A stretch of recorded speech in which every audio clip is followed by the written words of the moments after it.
മാറുന്ന കേരളം, എന്നാലോ മാറ്റമില്ലാതെ തുടരുന്ന കേരളം. സംരംഭകരൊക്കെ നാടുവിട്ട് വിദേശത്തോട്ടും അന്യ സംസ്ഥാനങ്ങളിലോട്ടും പോകുന്നു.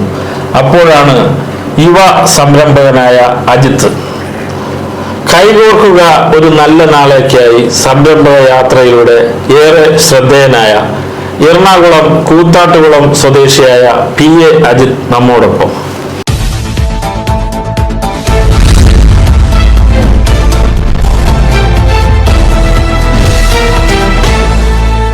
നമസ്കാരം. നമസ്കാരം.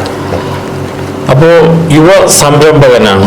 തീർച്ചയായിട്ടും ഈ രംഗത്ത് ഒത്തിരി പ്രയാസങ്ങൾ നേരിട്ട ഒരു വ്യക്തിയും കൂടെയാണ്. തീർച്ചയായിട്ടും. എങ്ങനെ തുടങ്ങും? വെച്ചാൽ ഞാൻ എൻ്റെ ഒരു അനുഭവം വെച്ച് അതിനെ മുന്നിൽ കാണിക്കാൻ വേണ്ടിയിട്ട് നടത്തിയൊരു യാത്രയായിരുന്നു സംരംഭ യാത്ര. നമ്മുടെ യാത്ര നമ്മുടെ കാവടിയാർ കൊട്ടാരത്തിൽ ലക്ഷ്മിബായി തമ്പുരാട്ടിയാണ് തുടക്കം കുറിച്ചത്. ഇതൊക്കെ ഒരുപാട് തിരുവനന്തപുരം കാവടിയാർ കൊട്ടാരത്തിൽ ലക്ഷ്മിബായി തമ്പുരാട്ടി തുടക്കം കുറിച്ചതാണ്. അപ്പോൾ എന്താ വെച്ചാൽ നമ്മുടെ നാട്ടിൽ സംരംഭകർ നേരിടുന്ന മെയിൻ പ്രശ്നങ്ങളെ മുൻനിർത്തി കാണിക്കുക, അവരെ ചേർത്ത് പിടിക്കാൻ ഒരു അവസരം ഉണ്ടാവുക, അതാണ് എൻ്റെ മെയിൻ ആയിട്ടുള്ള ലക്ഷ്യം ഉണ്ടാകുക. പക്ഷേ ഈ യാത്ര തുടങ്ങി ഒരുപാട് പ്രയാസങ്ങൾ കൂടിയാണ് യാത്ര. ഇതൊക്കെ നമ്മുടെ VNTV ആയാലും എല്ലാവരും റിപ്പോർട്ട് ചെയ്ത കാര്യങ്ങളാണ്, നമ്മൾ ന്യൂസ് തീർച്ചയായിട്ടും ചെയ്തതാണ്.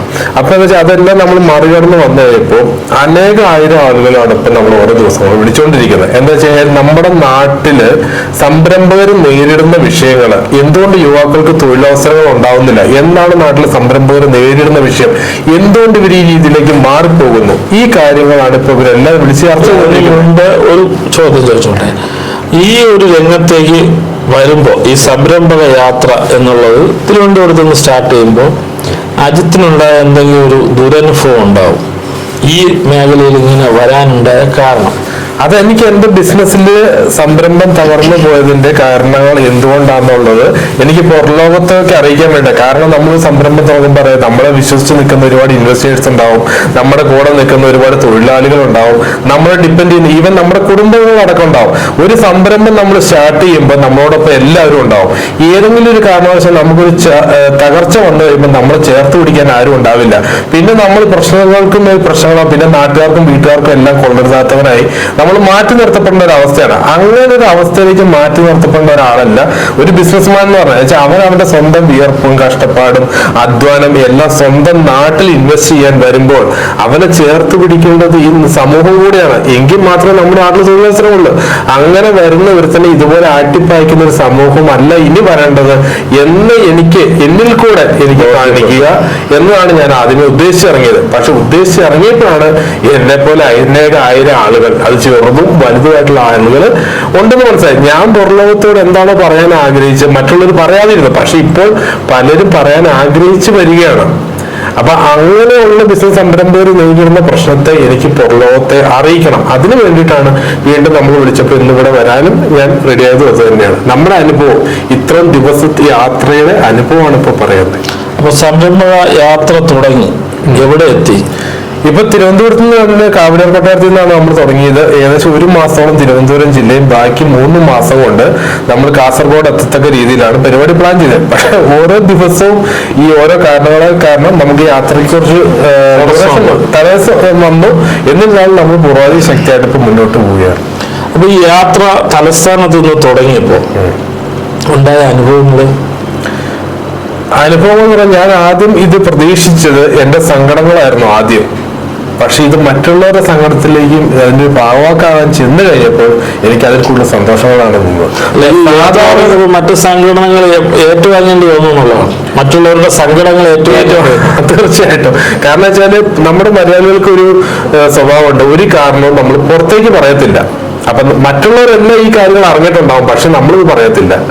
അപ്പൊ അങ്ങനെയുള്ള അനേകായിരങ്ങളുടെ അവസ്ഥകളെ പുറലോകത്തേക്ക് നമുക്ക് എത്തിക്കാൻ നമ്മളെ കൂടെ പറ്റുമെങ്കിൽ അതാണ് നമ്മൾ ആഗ്രഹിക്കുന്നത്. തിരുവനന്തപുരത്ത് നിന്ന് അങ്ങനെ യാത്ര തുടങ്ങി, സംരംഭക യാത്ര തുടങ്ങിയപ്പോ ഉണ്ടായ 1-2 അനുഭവങ്ങൾ പറയാമോ? അനുഭവം എന്ന് പറഞ്ഞാൽ ഞാനിപ്പം വ്യക്തികളുടെ പേര് പറഞ്ഞാൽ ശരിയല്ല. ഇപ്പൊ ഒരാൾ 3 കോടി രൂപകൾ അയാൾ ഇൻവെസ്റ്റ്മെന്റ് ചെയ്ത് തുണിയുടെ ഹോൾസെയിൽ ബിസിനസ് നടത്തിയ ഒരാളാണ്. അയാൾ ഇന്ന് മീനിന്റെ വല എറിയാൻ വേണ്ടിയിട്ട് രാവിലെ 3 മണിയാകുമ്പോൾ അയാളുടെ വീട്ടിലാണ് ഞാനിപ്പോ താമസിപ്പിക്കുന്നത്. എനിക്ക് അയാളെ നേരിട്ട് അറിയാവുന്നതാണ്. സ്വന്തം വീട്ടിൽ പോലും താമസിക്കാൻ പറ്റാത്ത അവസ്ഥയാണ്. 3 കോടി രൂപ നാട്ടിൽ ഇൻവെസ്റ്റ് ചെയ്തതാണ്. ഇതുപോലെ ചെറുതും വലുതുമായിട്ടുള്ള ഇഷ്ടം പോലെ ആളുകളാണ് അവരുടെ അവസ്ഥകൾ. സ്വന്തം നാട്ടിൽ ഇതൊക്കെ ചെറിയ ചെറിയ കാരണങ്ങൾ, ചിലപ്പോൾ പേപ്പറിന്റെ ഇഷ്യൂസ് ആയിരിക്കാം, അല്ലെങ്കിൽ മറ്റ് പൊളിറ്റിക്കൽ സംബന്ധമായ കാര്യം, ചെറിയ കാരണങ്ങളാലാണ് ഇവരുടെ ജീവിതം അടക്കം നാട്ടിൽ സ്പോയിലായി പോകുന്നത്. അപ്പൊ ഇതിന് മൊത്തത്തിൽ ഒരു മാറ്റം വരണം. അതാണ് നമ്മൾ ആഗ്രഹിക്കുന്നത്. ഇപ്പൊ 2007 കേരളത്തിൽ 37,000-ഓളം ബസ്സുകൾ ഉണ്ടായിരുന്നു. ഇന്ന് വെറും 6,500 താഴെ ബസ്സുകളേ ഉള്ളൂ. ഒരു ബസ്സുകളിൽ ആവറേജ് 3 പേര് വെച്ച് കൂട്ടിയത് 1,10,000-ഓളം ആളുകൾ ഇത് ഡയറക്റ്റ് ഇൻഡയറക്റ്റ് അതിൽ കൂടുതൽ ആളുണ്ട് അവർക്ക് തൊഴിലവസരങ്ങൾ ഉണ്ടായിരുന്നതാണ്. ഏകദേശം 90,000-ഓളം ആളുകളുടെ തൊഴിൽ ആ രീതിയിൽ തന്നെ നഷ്ടപ്പെട്ടു. പാറമടകൾ 2015-16 8,000-ഓളം പാറമടകൾ ഉണ്ടായിരുന്നതാണ്. എന്നാൽ 3,500-ഓളം പാറമട ഉണ്ടായിരുന്നു. ഇന്ന് വെറും 500-ൽ താഴെയായി. ഒരു പാറമട കൊണ്ട് ഏകദേശം 250 ആളുകൾ തൊഴിലവസരം ഉണ്ടായിരുന്നു. അതായത് 8.25 ലക്ഷം തൊഴിലവസരങ്ങൾ ഉണ്ടായിരുന്നത് ഇന്ന് വെറും 500-ൽ താഴെയായി കഴിഞ്ഞപ്പോൾ 6 ലക്ഷം ആളുകളുടെ തൊഴിലവസരം ആ രീതിയിൽ നഷ്ടപ്പെട്ടു. ഒന്നും വേണ്ട, കേരളത്തിലുടനീളം 1000 പഞ്ചായത്ത് 984 പഞ്ചായത്തുണ്ട്. ഒരു പഞ്ചായത്തിൽ ചെറുതും വലുതുമായിട്ട് ഏകദേശം 1000-ഓളം സംരംഭങ്ങളുണ്ട്, അല്ലെങ്കിൽ ചെറുകിട സ്ഥാപനങ്ങളുണ്ട്. ഒരു സ്ഥാപനത്തിൽ ആവറേജ് 10 പേര് വെച്ച് തൊഴിലാളികൾ എടുത്താൽ തന്നെ ഒരു പഞ്ചായത്തിൽ നിന്ന് ഡയറക്റ്റ് ആയിട്ട് 10,000-ഓളം പേരുകൾ ഇതുകൊണ്ട് ജീവിതം കഴിക്കുന്ന ആളുകളുണ്ട്, തൊഴിലവസരങ്ങൾ ഉള്ള ആളുകളുണ്ട്. ഇന്ന് കേരളത്തിലുടനീളം എടുക്കുകയാണെങ്കിൽ ഏകദേശം 1 കോടി ആളുകൾ ഈ സംരംഭകരിൽ നിന്ന് ജീവിക്കുന്ന ആളുകളുണ്ട്. അതായത് നമ്മുടെ മൊത്തം പോപ്പുലേഷൻ 4 കോടി ജനങ്ങളുടെ ഏകദേശം 25-30% ആളുകൾ നമ്മുടെ നാട്ടിലുള്ള തൊഴിലവസരം കൊണ്ട് ഉപജീവന മാർഗം ജീവിക്കുന്ന ആളുകളാണ്. ഈ ചെറുകിട കച്ചവടക്കാരും ഇൻഡസ്ട്രീസും മാത്രമേ, ഇതിന് പുറമെ ട്രാൻസ്പോർട്ട് ഉണ്ട്, അഗ്രികൾച്ചർ, ഇതെല്ലാം ഇതിന് പുറമെ ഉള്ള ആളുകളുണ്ട്. അപ്പൊ ഇങ്ങനെയുള്ള ഒരു നാട്ടിൽ ഈ 1 കോടിയുള്ള ജനങ്ങളും ഏറ്റവും ഷോർട്ടസ്റ്റ് ആയിട്ടുള്ള ഒരു കണക്കാണ് ഈ പറയുന്നത്. അങ്ങനെയുള്ള നാട്ടിൽ ഏകദേശം 60% ആളുകളെ ബാധിക്കുന്ന ഒരു അവസ്ഥയാണ്. വെച്ചാൽ ഈ ഗവൺമെന്റിന്റെ കണക്ക് പ്രകാരം ഏകദേശം 16 മുതൽ 20% സംരംഭകർ പൂട്ടിപ്പോയി. സർക്കാർ കണക്കാണ്. അതിന് പുറമെ സർക്കാർ കണക്കിന് ഇപ്പൊ നമുക്ക് എടുക്കാം 20% കൂടി കഴിഞ്ഞാൽ അത് ഏകദേശം 2023-24 ഓൾറെഡി ഇപ്പൊ പൂട്ടിക്കൊണ്ടിരിക്കുന്നുണ്ട്. ഇനി പൂട്ടാൻ കിടക്കുന്നുണ്ട്.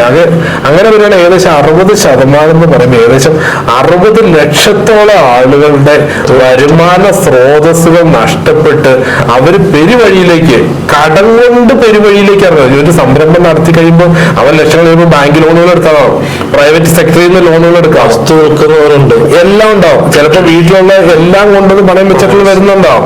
ഇങ്ങനെ വരുന്ന ആളുകൾ പെരുവഴിയിലേക്ക് ഇറങ്ങിയവര് പിന്നെ അവന്റെ കൂട്ടമുള്ളത് ബാധ്യതകൾ മാത്രമാണ്. ഈവൻ ഈ ബാധ്യതകൾ വന്നാൽ സ്വന്തം കുടുംബം പോലും ഒപ്പം ഉണ്ടാവില്ല. ഒന്നിൽ ഇവൻ ആത്മഹത്യ ചെയ്യണം, അല്ലെ ഇവൻ നാട് വിടണം, അല്ലെ ഇവൻ മറ്റേതെങ്കിലും രാജ്യത്ത് പോയി സ്വന്തം വിയർപ്പ് വീണ്ടും അധ്വാനം. ഒരു പേര് അങ്ങനെ നാട് വിട്ടവരുണ്ട്, തീർച്ചയായിട്ടും ഉണ്ട്. അതിലും ഗവൺമെന്റ് കണക്ക് നല്ല കണക്കാണ്. കാരണം വെച്ച് കഴിഞ്ഞാൽ 4% മുതൽ 12% ആളുകൾ മാത്രമേ അന്യരാജ്യത്തേക്ക് പോകൂ എന്നാണ് ഗവൺമെന്റ് കണക്ക് വരുന്നത്. പക്ഷെ ശരിക്കും പറഞ്ഞു കഴിഞ്ഞാല് ഒരു 10 വീടെടുത്തു കഴിഞ്ഞാൽ 9 വീട്ടിലെ ആളുകൾ ഇന്ന് അന്യരാജ്യത്ത് പോയി ജോലി ചെയ്യുന്നവരാ. ഇവര് ഇനി അവിടെ ചെന്നാലോ വീടും എല്ലാം പണയം വെച്ചിട്ട് അവിടെ ചെന്ന് കഴിയുമ്പോൾ അവിടെ ചൂഷണം അനുഭവിക്കുന്ന വിദ്യാർത്ഥികൾ ഏറെയുണ്ട്. ഒന്നും വേണ്ട, നമ്മുടെ നാട്ടിൽ തന്നെ വിദ്യാർത്ഥികൾ ഇന്ന് അനുഭവിക്കുന്നത് എന്താണെന്ന് അല്ലെങ്കിൽ രാത്രി 9 മണിക്ക് ശേഷം റോട്ടിക്കടന്ന് ഇറങ്ങിയാൽ മതി. നമ്മുടെ മക്കൾ, നമ്മുടെ അനിയന്മാർ, നമ്മുടെ ജ്യേഷ്ഠന്മാർ, ജ്യേഷ്ഠത്തികൾ ഇവർ റോട്ടികളിൽ നിന്ന് വീർപ്പിച്ചാരം ചെയ്യാണ്. കാരണം വേറെ മാർഗമില്ല. സ്കൂൾ ഫീസ് അടയ്ക്കണം, അവരുടേതായ കാര്യങ്ങൾ നടത്തണം, വീട്ടുകാരോട് ചോദിച്ചാൽ കിട്ടാനില്ല. നമ്മൾ നോക്കുന്നത് കോളേജ് വിദ്യാർത്ഥികൾ ഭയങ്കരമായിട്ട് അടിച്ചു പൊളിക്കുമെന്ന് പറയാം. ഇവരുടെ ഉള്ളിലേക്കൊന്നും അറിയിച്ച ഇവരുടെ ഹോസ്റ്റലിനകത്തേക്കൊന്ന് കയറി ചെന്ന് നോക്ക്. ഇവരെന്തുകൊണ്ട് MDAക്കും അല്ലെങ്കിൽ മറ്റു മയക്കുമരുന്നുകൾക്ക് അടിമയാവുന്നത് എന്തുകൊണ്ടാണ്? എന്തുകൊണ്ട് ഇവർക്ക് ഈ രീതി കച്ചവട മേഖലയിലേക്ക് ഇവർ വരുന്നത് എന്തുകൊണ്ടാണ്? പണമില്ല നാട്ടില്.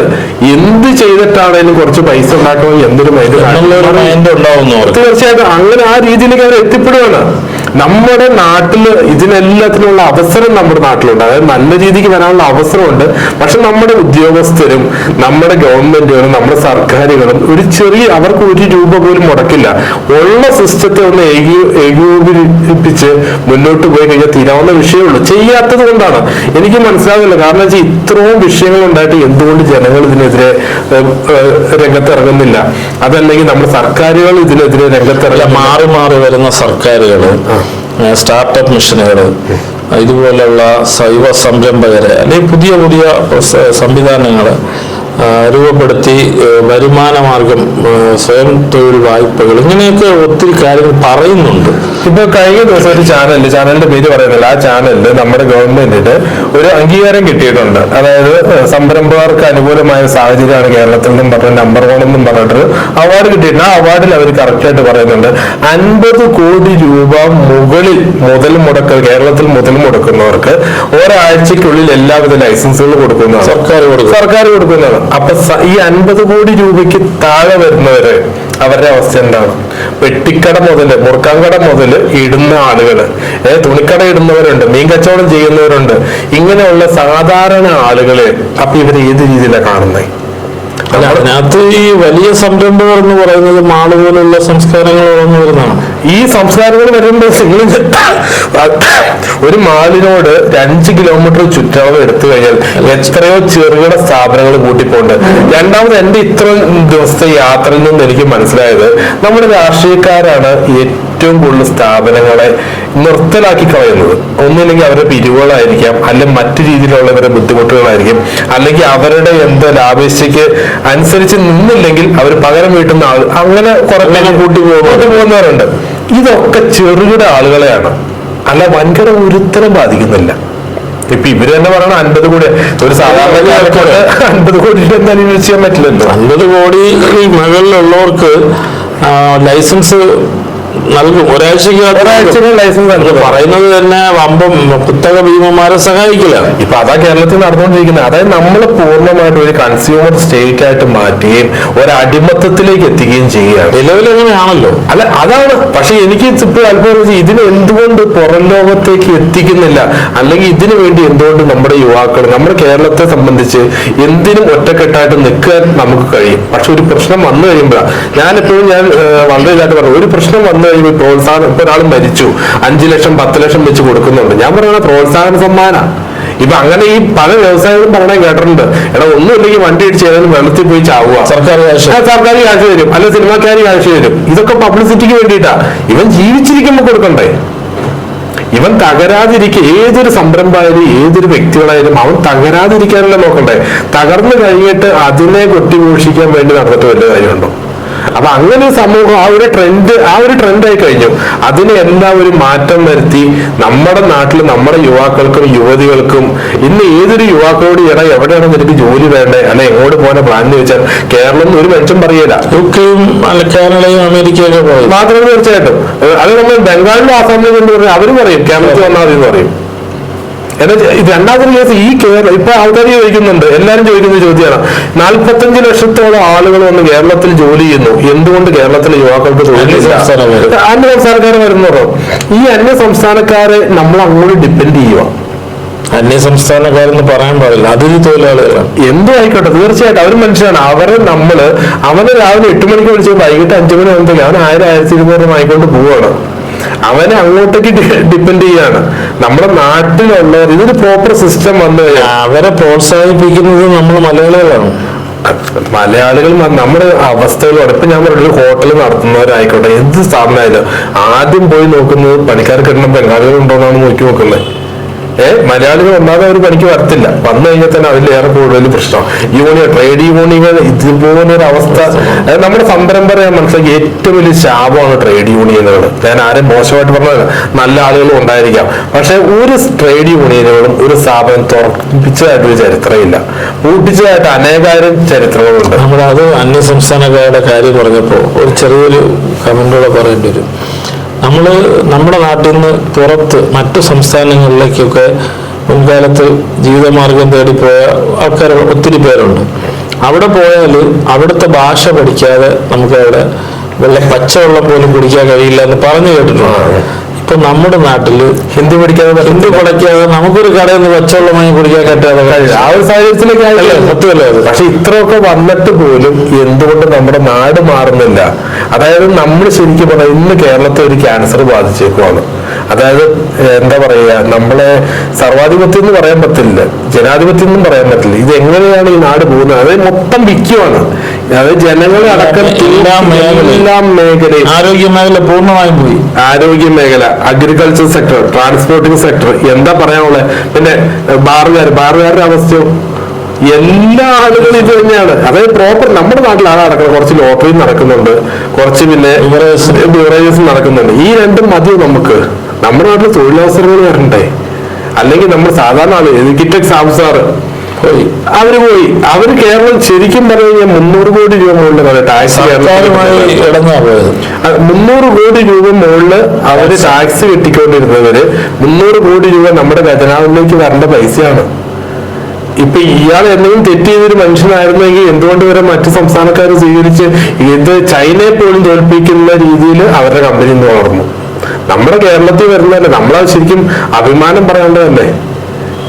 ഇന്ന് അമേരിക്കയിൽ ഏറ്റവും കൂടുതൽ വിറ്റുവരവുള്ള ഒരു കമ്പനിയല്ല, ഏറ്റവും കൂടുതൽ ഉപയോഗിക്കുന്ന ഒരു ടെക്സ്റ്റൈൽസ് മേഖലയായിട്ട് കിറ്റക്സ് മാറും. നമ്മുടെ കേരളത്തിൽ നിന്ന് പോയതാ, ഒരു മലയാളിയുടെയാണ്. അപ്പൊ ഇങ്ങനെ നമ്മൾ ഓരോരുത്തരെയും ഇവിടുന്ന് ചാടിച്ചു വിട്ടാൽ മാത്രം മതിയോ? ചേർത്ത് പിടിക്കാൻ വരണ്ടേ?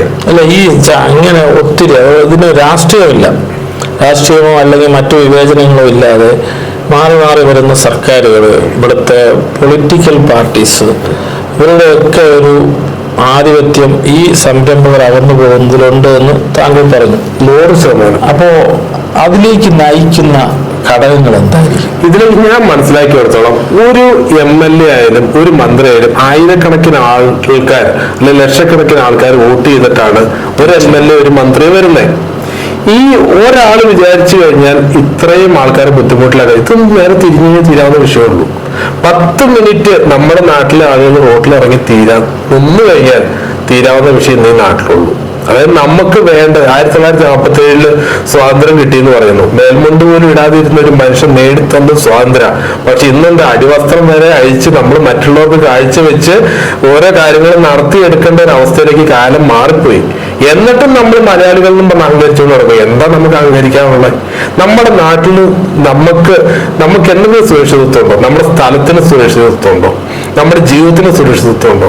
ഒന്നിനൊരു സുരക്ഷിതത്വം ഇല്ല. എല്ലാം കടം മേടിച്ച് അതായത് ജനങ്ങളും കടം മേടിക്കുകയാണ്, ഒപ്പം ഗവൺമെന്റും കടം മേടിക്കും. ഇത് എങ്ങോട്ടൊക്കെയാണ് ഓരോ കുട്ടിയും കടത്തിലാണ്. അപ്പൊ ഇതിന്റെ അവസ്ഥ എന്താണ്? നമുക്ക് എന്ത് സെക്യൂരിറ്റി ഉള്ളത്? നമ്മളെ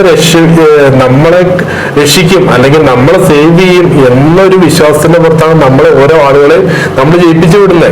പക്ഷെ അവർ നമ്മളോട് എന്താ ചെയ്യുന്നത്? ഇവരൊന്ന് കാണണമെങ്കിൽ തന്നെ എന്തൊക്കെ ചെയ്യണം? എത്ര നേരം പട്ടി നിറവരെ പോയി നിന്നാൽ പോലും തന്നെ അവസാനം ചെന്ന് കഴിയുമ്പോൾ ഇവരുടെ ആട്ടിപ്പായിച്ചിന് മാത്രമേ ഉള്ളൂ. അപ്പൊ ഇങ്ങനെ പോയിട്ട് കാര്യമുണ്ടോ? ഇതിന്റെ മൊത്തത്തിലൊരു മാറ്റം വരണം. ഇപ്പൊ കള്ളക്കടത്തിനെ കുറിച്ചാണ് ഇപ്പോഴത്തെ ചർച്ച. കള്ളക്കടത്ത് മാത്രമല്ല, കള്ളക്കടത്ത് അതോടൊപ്പം തന്നെ എന്താ പറയുന്നത്, അപ്പൊ നമ്മുടെ രാഷ്ട്രീയമായ രീതിയിൽ സ്വർണം പൊട്ടിക്കല്, അതോടൊപ്പം തന്നെ രാഷ്ട്രീയമായ രീതിയിൽ പോലീസിന്റെ ഭാഗത്ത് ഇവരാണ് കൂട്ടിക്കൊണ്ടെന്ന് പറയുന്നത്. അപ്പൊ ശരിക്കും പറഞ്ഞാൽ എന്താ ഇവിടെ നടക്കുന്നത്? ഇത് മൊത്തത്തിലൊരു കച്ചവടമാണ്. ഈ കച്ചവടത്തെ പൊളിച്ചെഴുതണം, എഴുതിയേ പറ്റുള്ളൂ. കാരണം അതല്ലെങ്കിൽ ഇനി ഒരു 5 വർഷത്തോളം കഴിയുമ്പോൾ കേരളം എന്ന് പറയുന്ന തമ്മിത്തല്ലിലും വെട്ടിക്കുത്തലിന്റെയും പട്ടിണിയുടെയും ഒരു നാടായിട്ട് മാറും. ക്രിമിനൽ വാസന കൂടും. ഇപ്പൊ തന്നെ ഇപ്പൊ ഞാൻ പറയട്ടെ, കഴിഞ്ഞ ഒരു 5 വർഷത്തിനുള്ളിൽ ഇവിടത്തെ ക്രിമിനൽ കേസുകൾ എടുത്തു കഴിഞ്ഞാൽ 16-നും 25-നും ഇടയ്ക്കുള്ള യുവാക്കളാണ് ഏറ്റവും കൂടുതൽ കേസുകളിൽ പെട്ടിട്ടുള്ളത്. യുവസമൂഹമാണ്. അതോ വെട്ടിക്കൊല്ലാൻ പോലും പെൺകുട്ടികൾ വരെ ഉണ്ട്. അപ്പൊ ഇത് എങ്ങോട്ട് നാട് പോകുന്നത്? നമ്മൾ എന്ത് വികസനം ചെയ്യുന്നത്? ജോബ് സെക്യൂരിറ്റി ഇല്ലാത്തതാണ് ഇതിനൊക്കെ കാരണം. ഫിനാൻഷ്യൽ സെക്യൂരിറ്റി വരുന്നില്ല. ജോബ് സെക്യൂരിറ്റി വേണം, അതോടൊപ്പം തന്നെ ഫിനാൻഷ്യൽ സെക്യൂരിറ്റി. നമുക്ക് പ്രോപ്പർ സിസ്റ്റം ഇല്ല. ഇപ്പൊ നമ്മൾ പറയണ്ടേ, ഇവർ ഓരോ കാര്യങ്ങൾ പഠിക്കാൻ വേണ്ടി പല രാജ്യങ്ങളിലേക്ക് പോകുന്നത്. പൊക്കോട്ടെ, ഏതെങ്കിലും ഒരു MLA ഒരു മന്ത്രിയോ അല്ലെ മറ്റേതെങ്കിലും ഒരു പൗരപ്രമുഖനോ അവിടെ പോയി കണ്ട ഒരു കാര്യങ്ങൾ നമ്മുടെ നാട്ടിൽ എവിടെയെങ്കിലും ഒരു പഞ്ചായത്തിലും ഒരു താലൂക്കിലെങ്കിലും ഇവർ എക്സാമ്പിൾ നമ്മൾ കാണിക്കാൻ വേണ്ടി ചെയ്യുന്നുണ്ടോ? അല്ല, ഇപ്പോഴേ ഈ MLA-മാരടങ്ങുന്ന നിയമസഭാ സമിതി, മന്ത്രിമാരടങ്ങുന്ന, മുഖ്യമന്ത്രി ഉൾപ്പെടെ വിവിധ മന്ത്രിമാരടങ്ങുന്ന സംഘം നമ്മുടെ നാട്ടില് സംരംഭകരെ കൊണ്ടുവരാനും അല്ലെങ്കിൽ ഇവിടുത്തെ വ്യവസായം വളർത്താനും ഒക്കെ വിദേശ രാജ്യങ്ങൾ സന്ദർശിക്കുന്നുണ്ട്. അതിലെന്തെങ്കിലും ബെനിഫിറ്റ് സംസ്ഥാനത്തിന് കിട്ടുന്നുണ്ടോ? അതിലെന്തെങ്കിലും ബെനിഫിറ്റ് ഉണ്ടോ എന്ന് ഞാൻ പറയണ്ട, നിങ്ങൾ തന്നെ ചോദിച്ചു. അങ്ങനെ ഒരു ബെനിഫിറ്റ് ഉണ്ടായിരുന്നെങ്കിൽ എന്നെപ്പോലെ ഒരാളിന് ജോലി പിടിച്ച് ഇവിടെ റോട്ടിൽ ഇറങ്ങേണ്ട വരില്ല. എന്നെപ്പോലെ നോക്കണ്ട, ഇന്ന് ആയിരക്കണക്കിന് സ്ഥാപനങ്ങൾ നമ്മുടെ നാട്ടിൽ പൂട്ടി പോകത്തില്ല. നമ്മുടെ നാട്ടിൽ പട്ടിണി മരണങ്ങൾ, ഇന്നും നമ്മുടെ നാട്ടിൽ പട്ടിണി മരണം നടക്കുന്നുണ്ട്. ഇന്ന് കേരളത്തിൽ നടക്കുന്ന കാര്യമാണ്. കർഷക മേഖലയിലാണ്. കർഷക മേഖല മാത്രമേ എല്ലാ മേഖലയും നടക്കുന്നുണ്ട്. കർഷക മേഖല എന്താ കാണിക്കുന്നത്? നമ്മൾ ഇന്ന് ആന്ധ്രയ്ക്കും കർണാടകത്തിനും കോടാനുകോടികൾ കൊടുത്ത് അവിടെ നിന്ന് നെല്ലും അരിയും പച്ചക്കറിയും കൊടുക്കും. നമ്മുടെ നാട്ടിൽ എന്ത് കൃഷിഭൂമി ഇല്ലേ? ഇന്ന് കേരളത്തിന് ഏറ്റവും കൂടുതൽ കേരളമുള്ള നാട് കേരളം എന്നാ പറയുന്നത്. കേരളം എവിടെയുള്ള ഇത് തമിഴ്നാട്ടിൽ ആശ്രയിച്ചത് എന്ത്? നമ്മുടെ നാട്ടിൽ നിന്ന് ഫെസിലിറ്റീസ് ഇല്ലേ? കൃഷി വകുപ്പെന്നും പറഞ്ഞ വകുപ്പുണ്ട്. എന്തിനു വേണ്ടിയിട്ടാ? ഒരു ഉദ്യോഗസ്ഥൻ കേരളത്തിൽ 984 പഞ്ചായത്തുണ്ട്, അത്രയും തന്നെ കൃഷി ഓഫീസേഴ്സും ഉണ്ട്. ഒരു കൃഷി ഓഫീസർ 5 ഏക്കർ കൃഷി അവരുടെ കീഴിൽ നടത്തി കഴിഞ്ഞാൽ കേരളത്തിൽ നിന്ന് സാധനം എക്സ്പോർട്ട് ചെയ്യാൻ പറ്റും. കൃഷി ഇല്ലാത്ത സ്ഥലങ്ങളിലും കൃഷി ഓഫീസുണ്ട്, എല്ലായിടത്തും ഉണ്ട്. കൃഷി ഓഫീസ് മാത്രമല്ല, ഫോറസ്റ്റ് ഇല്ലാത്തടത്ത് ഫോറസ്റ്റ് ഓഫീസ് ഉണ്ട്.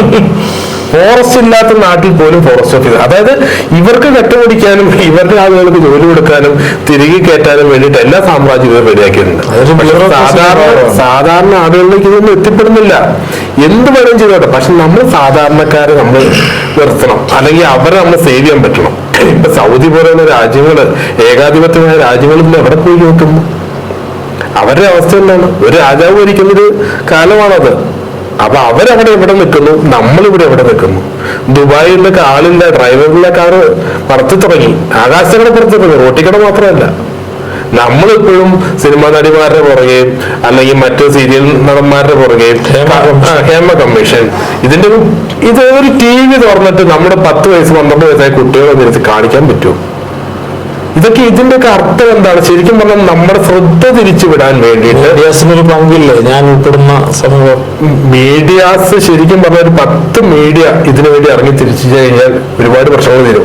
ഇന്ന് നമ്മൾ ഇവരുടെ അർജുന്റെ വിഷയം കണ്ടതാണ്. മീഡിയ ഒരൊറ്റ പബ്ലിസിറ്റി കൊണ്ടാണ് ആ ചെറുപ്പക്കാരനെ നമുക്ക് അങ്ങനെയെങ്കിലും എടുക്കാൻ. അവരുടെ അതും വിവാദങ്ങളിലോട്ട് പോയി.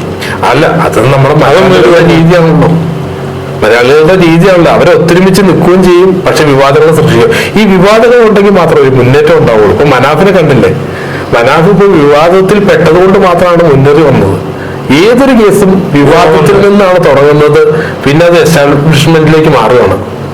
അപ്പൊ എന്ന് പറഞ്ഞ പോലെ എന്നെപ്പോലെ ഒരാൾ ചൂടെടുത്തെങ്കിൽ ചൂടെടുക്കുന്ന കാര്യം പറഞ്ഞപ്പോഴാണ് ഈ സംരംഭക യാത്രയിൽ ചൂലുമായി ആണ് സഞ്ചാരം. എന്താണ് ശരിക്കും പറയാൻ?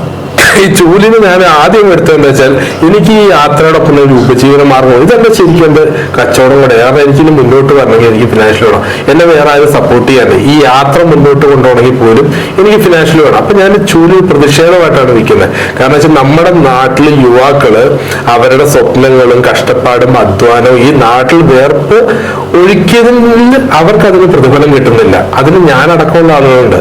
അപ്പൊ അതിൽ പ്രതിഷേധമായിട്ടാണ് ഞാൻ ഒരു ചൂലെടുത്തത്. അത് ചൂല് എങ്ങനെ വിൽപ്പനയ്ക്ക് വേണ്ടിയിട്ടാണോ? ചൂല് ഞങ്ങൾ ആളുകൾക്ക് കൊടുക്കണം, അവർക്ക് ഇഷ്ടമുള്ള പൈസ ഇടാം. അല്ല, ഇന്ന് ഓരോ യാത്രയിലും ഓരോ സ്ഥലത്ത് വന്നിട്ട് ചൂല് കൊടുക്കണം, അവർക്ക് ഇഷ്ടമുള്ള. ഞങ്ങൾ 4-5 പേരുണ്ടാവും, അവർക്ക് ഇഷ്ടമുള്ള ചൂല് എടുക്കാം, ഇഷ്ടമുള്ള പൈസ ഇടാം. അങ്ങനെ വരില്ല, അത് നിർബന്ധിത. എത്ര പേരുണ്ട് യാത്രയിൽ? ഞാൻ ഒറ്റയ്ക്ക് ഇറങ്ങിയാണ്. ഇപ്പൊ 5 പേരുണ്ട്. ഇപ്പൊ അവരെല്ലാം പണിയായിട്ടിരിക്കുകയാണ്. എനിക്കടക്കം കാലാവസ്ഥ നിലവിൽ യാത്ര എവിടെ എത്തി? ഇപ്പം തിരുവനന്തപുരത്ത് തന്നെയാണ്. തിരുവനന്തപുരത്ത് പോകാനായിട്ട് സാധിച്ചിട്ടില്ല.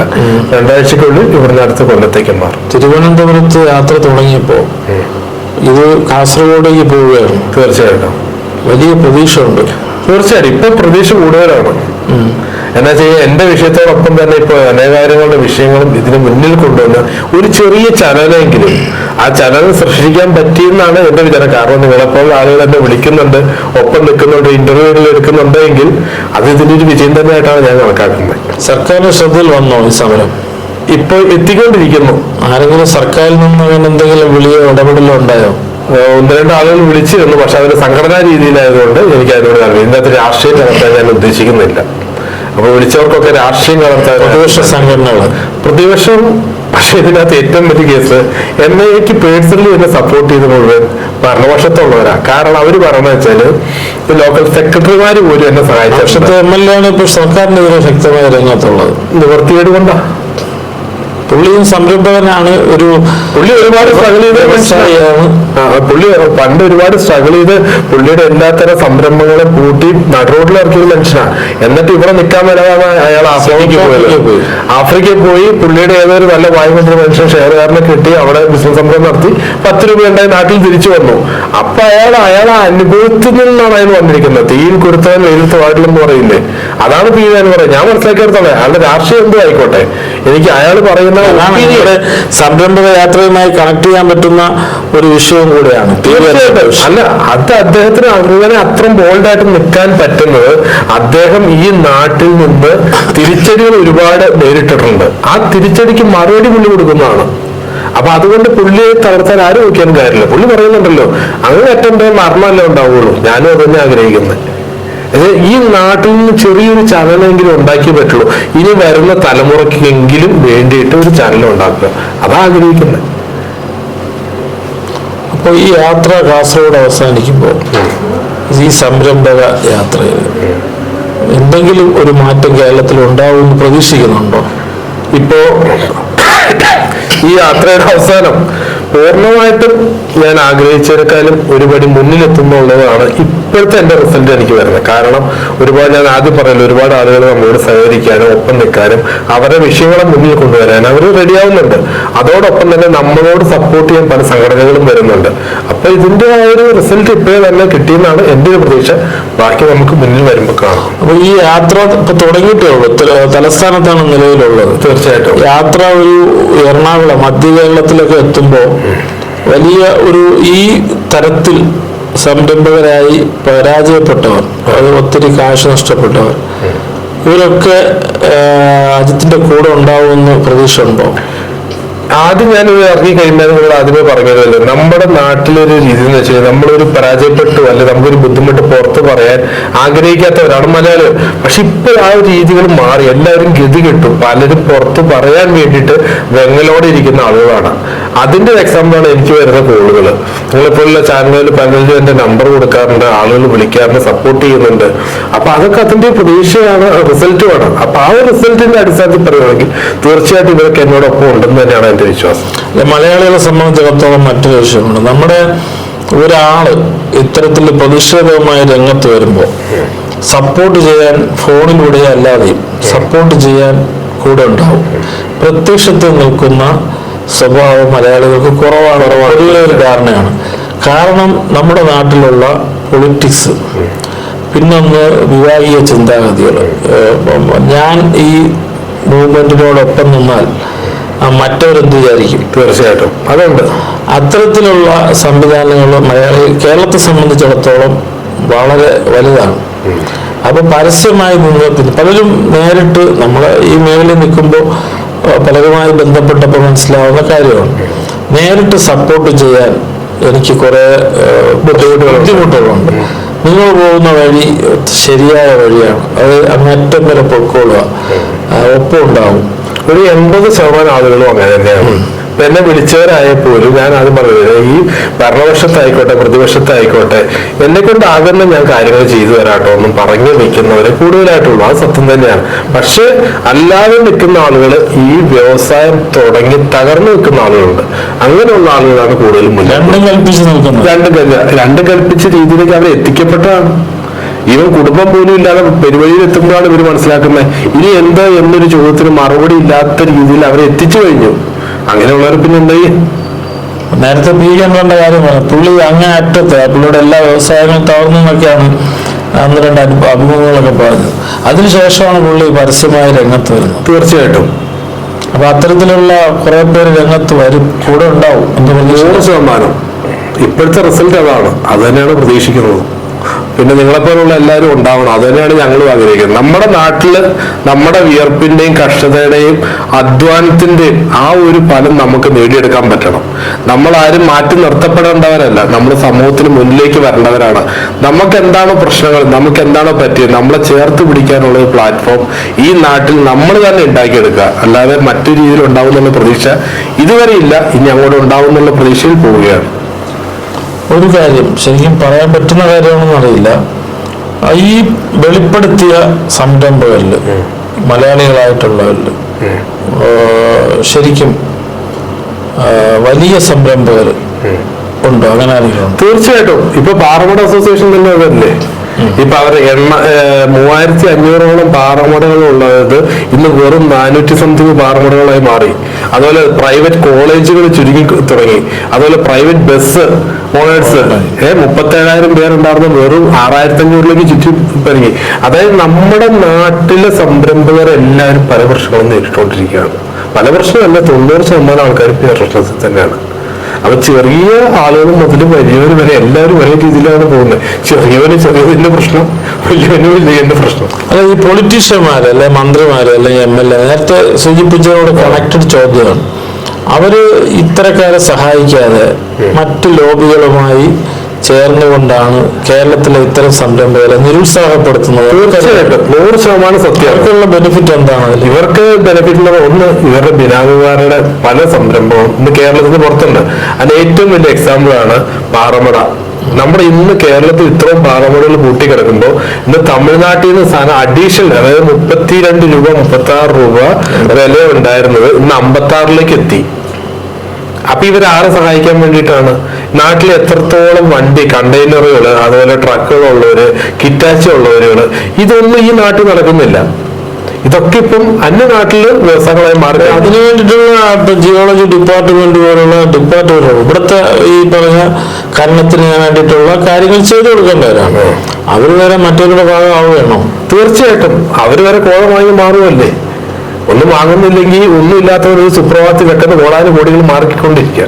ഇപ്പൊ PV സാറിന്റെ കാര്യം പറഞ്ഞു, ഓരോരുത്തരും വെറുതെ റോഡിൽ ഇരുന്നോ പോലും ഇന്ന് കോടീശ്വരനാവുകയാണ്. ചാനലുകാരെ കൊണ്ട് കാണിച്ചു കൊടുക്കുകയാണ്. അത് തീർച്ചയായിട്ടും. അല്ല, എക്സാമ്പിൾ പറയാനുണ്ട്, നമുക്കും പറയാനുണ്ട്, അവർക്കും പറയാനുണ്ട്.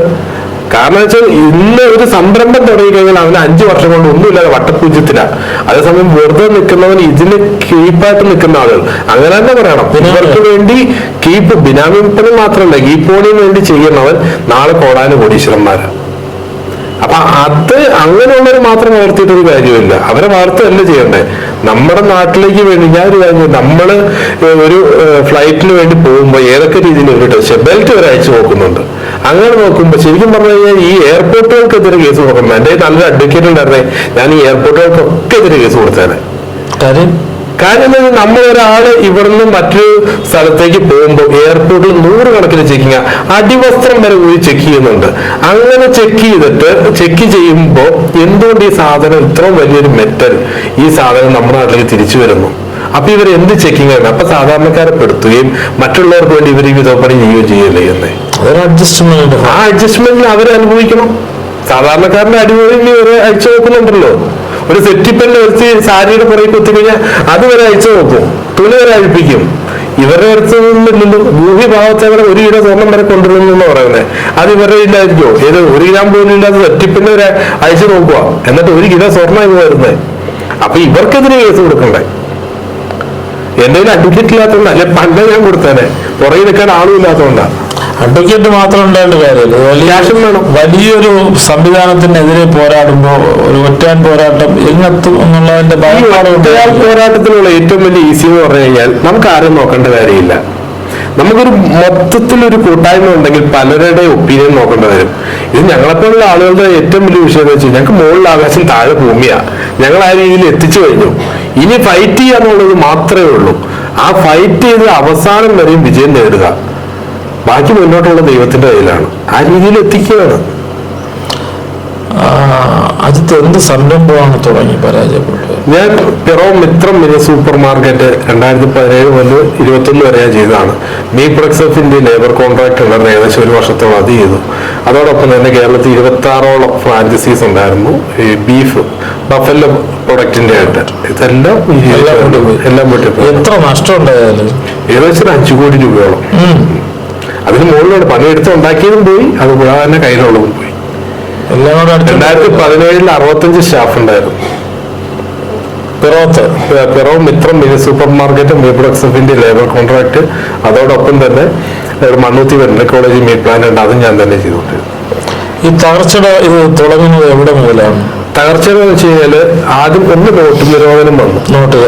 പിന്നെന്ന് പറയുമ്പോഴത്തേക്കും ഏറ്റവും കൂടുതൽ എനിക്കിപ്പോ അവരുടെ പേര് പറയുന്നത് ഒരു പരിധി വരെ ബുദ്ധിമുട്ടുള്ള, അതായത് നമ്മളൊരു സംരംഭം പിറവത്തിയ മിത്രം എന്ന് പറഞ്ഞ സൂപ്പർ മാർക്കറ്റ് കൊണ്ടുപോകുമ്പോൾ പിരിവ് കൊടുക്കാത്ത ആളുകൾ എനിക്ക് വളരെ ചുരുക്കം. ഞാൻ അവിടെ പോയിട്ട് ടേബിളിന്റെ അടിക്കടെ പിരിവ് കൊടുത്തപ്പോൾ ആരോട് ചോദിച്ചിട്ടുണ്ടായിരുന്നു, എന്തിനാ അടി തരുന്നത്, മുകളിൽ തന്നാൽ പോരെ. അങ്ങനെ അവർ വാങ്ങിയിട്ടുണ്ട്, ഇറങ്ങിയിട്ട് കൊടുത്തിട്ടുണ്ട്. ആ ഒരു സംരംഭം തുടങ്ങി ആദ്യ സമയത്തൊക്കെ എൻ്റെ ലിക്വിഡ് ക്യാഷ് ഉണ്ടായിരുന്നു. അതൊന്ന് സ്ട്രക്ചറിൽ എത്തിക്കഴിഞ്ഞപ്പോഴത്തേക്കും ഞാൻ 10 ലക്ഷം രൂപ കടത്തലായി. അവിടെ നിന്ന് എനിക്ക് തുടങ്ങിയതാണ്. അതുവരെ ആ നാട്ടില് കൂത്താറോഡ് എന്ന് പറഞ്ഞ സ്ഥലത്ത് വന്നിട്ട് അജിത്തുനിന്ന് അന്വേഷിച്ച് എന്റെ വീട്ടിൽ കൊണ്ടുവരുന്ന ആളുകളുണ്ടായിരുന്നു. ഇന്ന് ആ സ്ഥലത്ത് എനിക്ക് പോകണമെങ്കിൽ ഞാൻ 4 പേരെ ചുറ്റും നിർത്തണം, അടി എവിടെ നിന്നാ വണ്ടി നോക്കി. ആ ഒരു അവസ്ഥയിലാണ് എത്തിയത്. എന്റെ നാട്ടിലേക്ക് ഞാൻ പോയിട്ട് പ്രോപ്പറായിട്ടൊന്ന് പോയി നിന്നിട്ട് 8 വർഷമായി. എന്റെ അച്ഛനും അമ്മയും അനിയനും ഇപ്പൊ അവര് സൗദി പോകുന്ന അവസ്ഥ വന്നു. അവരിവിടെ ഇല്ല, എല്ലാവരും നാടുവിടേണ്ട അവസ്ഥ വന്നു. അപ്പൊ അതിന്റെ കുടുംബം ഇപ്പൊ ഞാൻ ഒറ്റയ്ക്കാണ്, ആരുമില്ല. ഭാര്യ മക്കൾ കല്യാണം കഴിച്ചിട്ടില്ല. അച്ഛനും അമ്മയൊക്കെ എല്ലാവരും വിദേശത്താണ്. നാട്ടിലിപ്പോ വസ്തുഭൂമി എന്തെങ്കിലും ഉണ്ടോ? എന്റെ പേരിലൊന്നുമില്ല, വാങ്ങിയിട്ടൊക്കെ പോയി. ആ കണ്ടീഷനുള്ള നിലവിലുള്ളൂ. ഇപ്പൊ ഇട്ട ഡ്രസ്സും ഉണ്ട്. അവസാനം ഒരു വണ്ടി ഉണ്ടായിരുന്നു, ആ വണ്ടി ഞാൻ ഇന്നലെ അതും വിറ്റു. അതാണ് അവസ്ഥ. കേരളം പോലൊരു സംസ്ഥാനത്ത് ഇത്രയും ഒരു ദുര്യോഗം നേരിടുന്ന ഒരു വ്യക്തി എന്നുള്ള നിലയിൽ പുതിയ യുവസമൂഹത്തോട് അജിത്തിന് എന്താണ് പറയാനുള്ളത്? നിങ്ങളൊരു സംരംഭമായിട്ട് ഇങ്ങോട്ട് വരികയാണെങ്കിൽ ഏറ്റവും കൂടുതൽ വിജയത്തെക്കാൾ കൂടുതൽ പരാജയം സ്വപ്നം കാണണം. ആ പരാജയത്തിൽ നിന്ന് എങ്ങനെ കയറി വരാൻ പറ്റും എന്നൊരു സ്വപ്നം കണ്ട് അതിനെ യാഥാർത്ഥ്യത്തിലേക്ക് എത്തിയെങ്കിൽ മാത്രം ഇന്ന് നാട്ടിൽ വന്നാൽ മതി. ഇനി ഇതിന് മാറ്റം ഉണ്ടാവുമെങ്കിൽ മാത്രം അല്ലാത്ത സ്വപ്നങ്ങൾ കാണാം. കാരണം ഏറ്റവും കൂടുതൽ പരാജയത്തെ സ്വപ്നം കണ്ട് അതിൽ നിന്ന് എങ്ങനെ റിക്കവർ ചെയ്യാൻ പറ്റുമെന്ന് വിചാരിച്ചാൽ മാത്രമേ നമുക്കൊരു നേട്ടം ഉണ്ടാവൂ. ഇന്നത്തെ പോക്കതാണ്. സംരംഭകനായ മൂവാറ്റുപുഴ കൂത്താട്ടുകുള സ്വദേശി അജിത് പി എ ആണ് അദ്ദേഹത്തിന്റെ ദുര്യോഗ കഥകൾ നമ്മോട് വിശദീകരിച്ചത്. ഒപ്പം ഒരു സംരംഭക യാത്ര കൂടി നടത്തുകയാണ് അദ്ദേഹം. ആ യാത്രയിലെ ഉദ്ദേശ ലക്ഷ്യങ്ങളാണ് ഇവിടെ നമ്മോട് വിവരിച്ചത്. ഈ യാത്ര വിജയകരമാകട്ടെ, കേരളം മഹോന്നതയിലേക്ക് കുതിക്കട്ടെ. നന്ദി, നമസ്കാരം.